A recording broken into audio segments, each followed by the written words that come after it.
What do you do now if you're Auburn? After the loss yesterday, 14-24 against Arkansas, at home no less. It's tough. Very, very tough. You're asking a lot of questions about what you do on the roster. You're asking a lot of questions about what happened this past offseason. A lot of questions. And it's still early on in the year. But from what you've seen so far, I think it's fair to be concerned, and I think it's fair to ask those questions. So we'll talk about it all right now together. Sunday morning.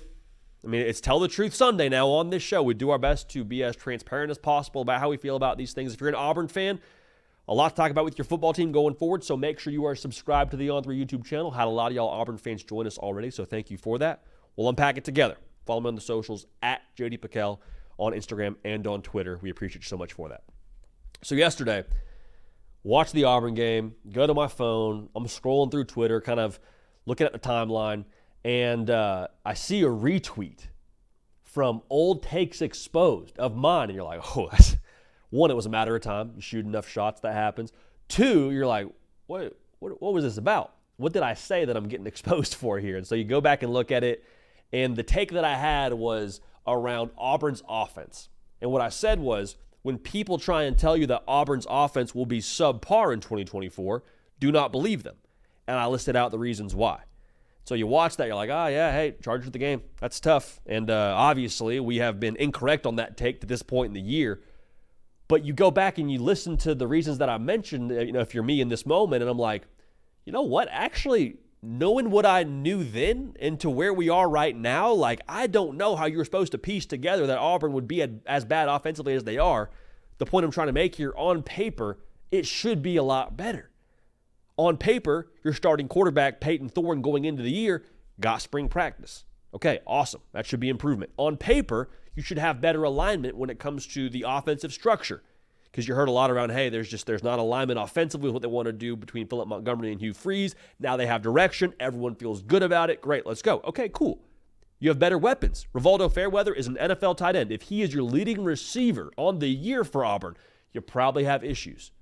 You go out and get Keandre Lambert-Smith, who's a Sunday player, Cam Coleman, who everyone believes will be a Sunday player. Cool. We're better on all facets. So why, oh why, are we still talking about Auburn underperforming offensively and having turnover issues? You switched the quarterbacks up. You went to Hank Brown. First half wasn't his best day. I understand that he's a lot of football in front of him. Just the box score was what it was. Turned the ball over 3 times, and so they go back to Peyton Thorne. Peyton Thorne throws a pass that needs to be caught. Hugh Freeze echoed that sentiment, but it ends up being an interception. You have a fumble. Like, on the day, you have 5 turnovers. So on paper, it should look one way. On the field, it's looking another way. And so Aaron Murray and I did a reaction show on his channel last night over on the Snaps YouTube channel. They do a great job there. They do great work, so go check that out. But Aaron asked me, he's like, hey, so what do you point to here? Like, whose fault is it? And I'd love to sit here and tell you, like, hey, it is this guy's fault, and that's what needs to be fixed. You fix that up, bada bing, bada boom, off to the races. It's just a quick chiropractor. You click it in the right direction, you're off to the races. You're in good shape. And the honest answer is I don't know. And I don't know if anybody in Auburn, Alabama knows. And to me, like, whenever something isn't working how it should be working, whenever I have instructions and I look at the manual and it's like, okay, I need to put the, IKEA chair together. I need to put the whatever kind of appliance you have that you're supposed to put together, and on paper it tells you what to do, and you do what it says on paper, and then you don't get the result. What is typically the best path forward from that situation? Start over. Take it all apart. Look back at what wasn't put together correctly for whatever reason, and go from there. So I think everyone's asking today, who's the quarterback? Is it Hank Brown? Is it Peyton Thorne? Is it someone else? It's like, I don't know. I don't, and I mean, honestly, I will see if the folks in Auburn, Alabama know. If you want to go with mobility, you go Peyton Thorne. Hank Brown, I think, has a ton of arm talent, and, it's a tough start, so maybe you go back to him and give him another chance. Like, I don't know what the answer is, but I do think that you have to do whatever the football equivalent is of going back, taking it all apart piece by piece, reassessing your own practices, your own structures, your own offensive approach, your own preparation, and then going from there. Because for whatever reason, it would be fluky if it was 1 or 2 times. It's been multiple times now for Auburn where they've had issues executing offensively and issues in the turnover department. And so this is the tough part, but I think we have to talk about it just to tell the truth Sunday. we do our very best on this show to not be toxic. Nobody likes a toxic college football fan, man. Nobody likes the guy firing off takes on Twitter and just shooting from the hip with nothing to back it up. Like, nobody likes that. Nobody likes the bitter fan as well. That's not fun. But the toxic, unfair fan in me says, man, could Auburn really have not gone to the portal and gotten an upgrade at quarterback? And again, hindsight is 20/20, so that's why this is toxic. You obviously felt a certain way about Peyton Thorne and who he had in that quarterback room to feel good enough to not go to the portal, so that is what it is. But, like, golly, how different is it if you get a Cam Ward, who it sounds like Auburn was pushing for before he declared for the NFL draft and then went back and ended up committing to Miami? How different is it if you were to land somebody else that can make this system go? Again, that's the toxic fan in me. That's not helpful, but it's a question that I don't think is all the way inappropriate to consider as we tell the truth here on Sunday. Now, to say there's no positives from yesterday is to not really take a full account of the game, because that defense, man, like, they battled, bro. Freaking battled, man. 3 sacks, forced 2 turnovers, played violent football. You played a special physical talent in Taylon Green, quarterback for Arkansas yesterday.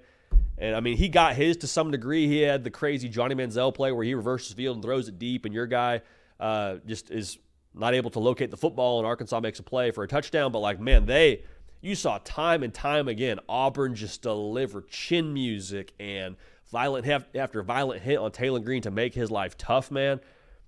You allowed 24 points, and your offense turned it over 5 times. Like, I don't know what to tell you. You just kind of shrug your shoulders, give the palms up, which is never what you're supposed to do in any facet of life, much less in the beautiful team sport that college football is. But, like, you don't know what to do if that's the case here.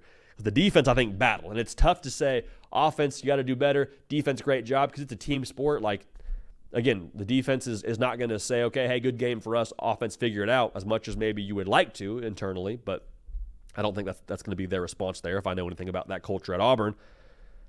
Confusing, frustrating, and again, I think if you're the defense, like if you're a fan, you say, okay, defense, we play like that going forward. We're going to give ourselves a chance in a lot of games. Say what you want about Arkansas. I think the defense is going to give you a chance in a lot of games. So here's the real frustrating thing. This year for Auburn was supposed to be the trajectory year. Like, nobody was really calling their shot for Auburn to win the SEC and to be a team that makes the college football playoff. It was always like, hey, can they win 8 games? Because if you can win 8, you can pitch progress, you can pitch momentum, and then you can go out and land the class that you need to land to give Hugh Freeze the ingredients on this roster to stockpile talent to compete at the level that you want to compete at, to then compete for SEC titles and to, hope for college football playoff berths and things of that nature. We're 4 games in. You got Oklahoma coming to town. Like, it's not a great vibe. It's not a great vibe to be sitting where you're sitting right now if you're Auburn. 2-2. To lose a game that if you're an Auburn fan, you were going through the schedule before the year. I did it myself here. Win, loss. Oh, that's a win, that's a loss, that's a win, that's a loss. And again, what really stock do you put into that? Probably you shouldn't put too much, especially if you do it before the season you've seen any games. But, like, this was one of those games you had circled. You said, okay, that should be a win. At home, a coach in Sam Pittman at Arkansas, to call a spade here, everyone thought was going to lose his job last year. Like, that should be a win for us. And it wasn't. So it's not all doom and gloom. A lot of ball left. Defense played great. I hesitate to say this because I don't want to be the guy that's, like, pitching hopium and all that. But, like, I do think there's plays out there for Auburn. I really do.